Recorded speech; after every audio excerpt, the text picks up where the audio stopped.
Well, in 2013, she was one of the first to come out as a transgender referee. Since then, she's not only helped develop change in the sporting world, but has had a hand in shaping laws for LGBTQ2S rights. Amanda Anderson has her story.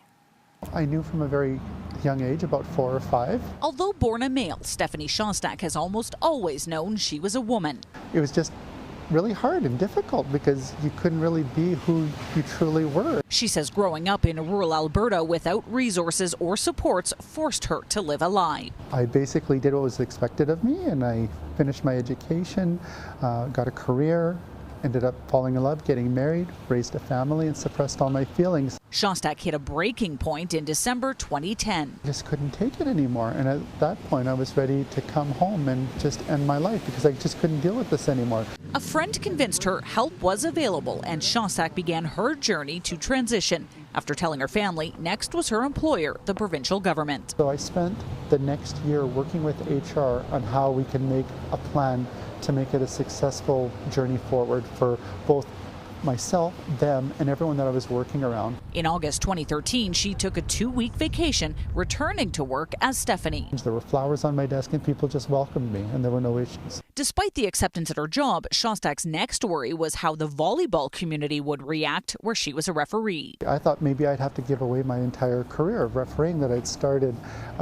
several years before that. Not only was Shostak accepted, but as one of the first transgender referees, she inspired other referees, coaches, and athletes. She is currently the president of Volleyball Alberta Officials and has helped create and implement LGBTQ2S+ policies for various sporting organizations. It's giving back because the sport has given so much to me over my years of officiating and playing in the past that I wanted to give something back. She has also helped shape some of the changes to legislation for LGBTQ2S+ rights. Shostak was part of a working group fighting for gay-straight alliances in schools and having gender identity and expression included as protected grounds in human rights legislation. Now, based on your gender identity, you can get your gender marker changed on your birth certificates, driver's license, provincial ID card, or you can actually get the third gender marker being the X. Shostak says there has been a lot of change in recent years, but the work is far from over. But what